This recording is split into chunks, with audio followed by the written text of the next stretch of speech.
की कौन सी किताब में लिखा है गाली गलौच देना। भारतीय बौद्ध संघ के राष्ट्रीय अध्यक्ष भत्ते संघ प्रिय राहुल जी ने आज एक प्रेस वार्ता का आयोजन किया, जिसमें दिल्ली सरकार में मंत्री रहे राजेंद्र पाल गौतम के द्वारा हिंदू देवी देवताओं को लेकर जो गलत टिप्पणी की थी, उसको लेकर राहुल भत्ते जी ने कहा कड़ा रुख अपनाते हुए राजेंद्र पाल गौतम से सवाल किया कि भगवान बुद्ध की कौन सी किताब में हिंदू देवी देवताओं को गाली दी गई है या बुरा भला कहा गया है, जो कि आप बुद्ध धर्म के बात कहते हुए अपने बयान को सही बता रहे हो।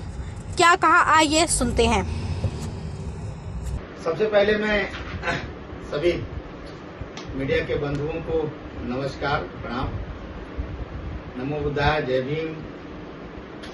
आज प्रेस कॉन्फ्रेंस जो मैंने आप लोगों को बीच में बुलाया है, मेरा प्रेस कॉन्फ्रेंस का मतलब है कि 5 अक्टूबर को दिल्ली के अंदर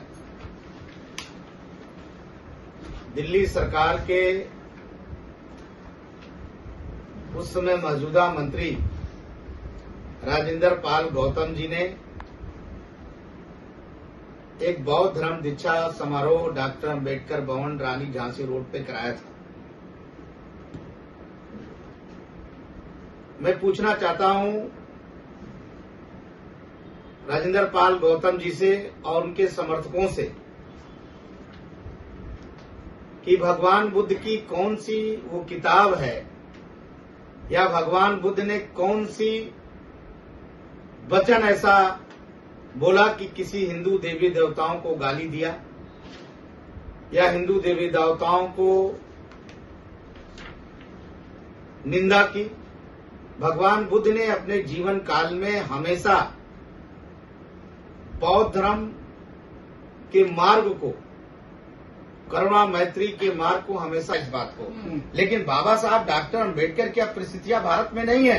आज भारत में राष्ट्रपति भी बनना है दलित, आज उपराष्ट्रपति भी बनना है, कलेक्टर बनना है, एसपी बनना है, सारी परिस्थितियां हैं। ऐसी परिस्थितियां नहीं है। आज हिंदू धर्म का जो संत है वो भी हमें साथ में लेकर बैठाता है, हमें साथ में काम करता है। हम काम कर रहे हैं उनके साथ में, और काम करने के बाद हमारे लोगों की गांव की स्थिति आपने देखा है। गांव की स्थिति में अगर आपस में 200 लड़ाई हो रही तो एक दूसरे दुश्मनी बन जा रही है। भाईचारा पैदा करने की कोशिश करिए, समता, सामाजिक समरसता और समता की विचारधारा करिए। वो बाबा साहब डॉक्टर अम्बेडकर ने कहा था। बाबा साहब डॉक्टर अम्बेडकर ने कहा था सामाजिक परिवर्तन, आर्थिक मुक्ति। लेकिन आप तो राजनीतिक मुक्ति की बात कर रहे हैं।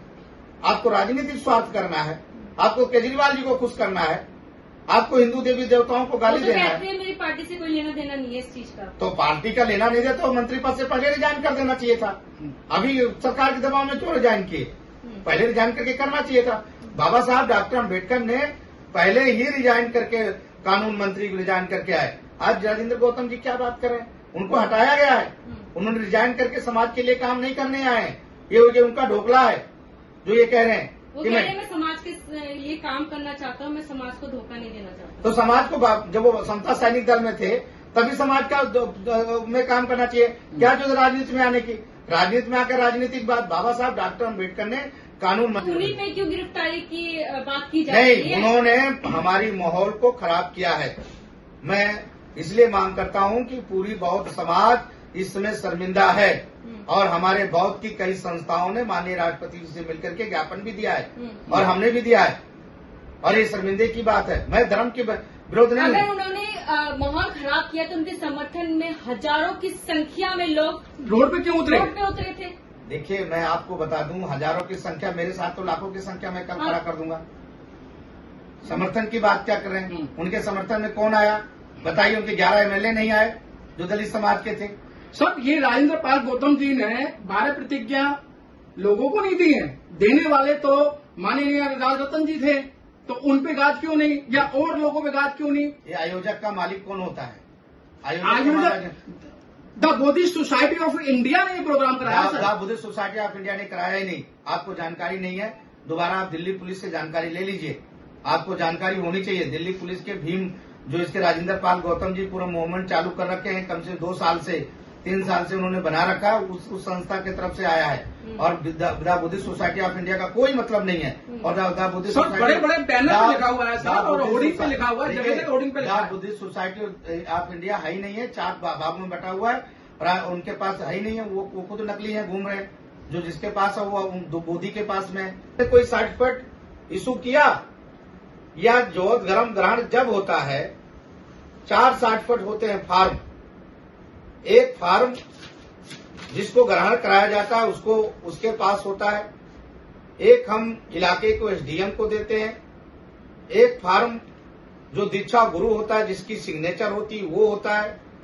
और तीसरा जो सोशल जस्टिस मिनिस्ट्री होता है उसके चीफ सेक्रेटरी को भेजा जाता है, ताकि फार्म हमने कोई भी आवेदक करता ये आवेदन करता है कि मैं बौद्ध धर्म ग्रहण करना चाहता हूं स्वतः, और मैं ये धर्म में था वो धर्म को छोड़ना चाहता हूं। एक भी फार्म उनके पास नहीं था और बौद्ध धर्म ग्रहण करने की बात वो करते हैं। बौद्ध धर्म ग्रहण उसमें जितने लोग थे उनके इलाके के लोग थे और उनके इलाके के लोगों को उन्होंने खड़ा कर दिया सरकार के खिलाफ।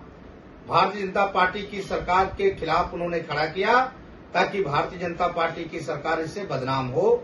एक भी बौद्ध धर्म ग्रहण करने चाहिए नहीं। उनका तो कहना, दूसरा मेरा सवाल है राजेंद्र गौतम जी से कि राजेंद्र गौतम जी, आपकी जब जिस पार्टी में आप अभी विधायक हैं, अभी मंत्री नहीं हैं, आपके मुख्यमंत्री जी अगर आप बौद्ध धर्म ग्रहण कराए और बौद्ध धर्म को आगे बढ़ाना चाहते हैं पूरे भारत में, तो सबसे पहले मैं आप 80 बुद्ध विहार हैं, बौद्ध मंदिर, आपने किन भंतों की तनख्वाह बांधा? सरकार से क्या कोई योजनाएं आपने पास कराया जो आप बौद्ध धर्म ग्रहण कर रहे हैं? आप राजनीतिक स्वार्थ के लिए आपने खुलेआम हिंदू देवी देवताओं का गाली दिया। इसका मैं घोर निंदा करता हूं और भारत के राष्ट्रपति और दिल्ली के महामहिम उपराष्ट्रपति जी से मैंने लेटर भी लिखा है और कहा है कि जल्दी से जल्दी राजेंद्र पाल गौतम को अरेस्ट करके जेल भेजा जाए। अगर ऐसा नहीं हुआ तो भारतीय बौद्ध संघ सड़कों पे उतरेगा और कलेक्टर के माध्यम से, एसपी के माध्यम से ज्ञापन देगी। यही मेरी आज की बुलाने का कारण है। सर गालियां कौन सी दी? उन गालियों को स्पष्ट करें। अगर मेरी इच्छा है कि मैं ब्रह्मा विष्णु महेश को नहीं मानूंगा तो नहीं मानूंगा। ये तो भारतीय संविधान ने हमें स्वतंत्र रहने का दिया है। भारतीय संविधान में कहाँ लिखा हुआ है कि ब्रह्मा विष्णु महेश को मत मानो? कौन से भारतीय संविधान में? संविधान की कॉपियां मेरे पास भी हैं, आपके अभी मुहम करवा रहा हूं, मैं सामने आपके रखवा रहा हूं। बताइए, आपको नहीं मानना है, मैंने ये नहीं कहा आप बौद्ध धर्म ग्रहण करिए, कौन आपको रोक रहा है? लेकिन जो प्रक्रिया उसको आप पूरा नहीं किए। दूसरी बात, किसी धर्म को गाली दे, बुद्ध ने कहाँ धर्म की गाली दिया? बताइए, भगवान बुद्ध ने कहीं गाली किसी को दिया है जो आप गाली दे रहे हैं? वो आप 22 प्रतिज्ञाएं जो होती हैं वही उन्होंने दोहराई थी, जो बाबा साहब भीमराव अम्बेडकर जी ने 14 अक्टूबर 1956 में दोहराई थी। कोई सर्टिफिकेट इशू किया या जोत गरम ग्रहण जब होता है, 4 सर्टिफिकेट होते हैं फार्म। एक फार्म जिसको ग्रहण कराया जाता है उसको उसके पास होता है। एक हम इलाके को एसडीएम को देते हैं। एक फार्म जो दीक्षा गुरु होता है जिसकी सिग्नेचर होती है वो होता है।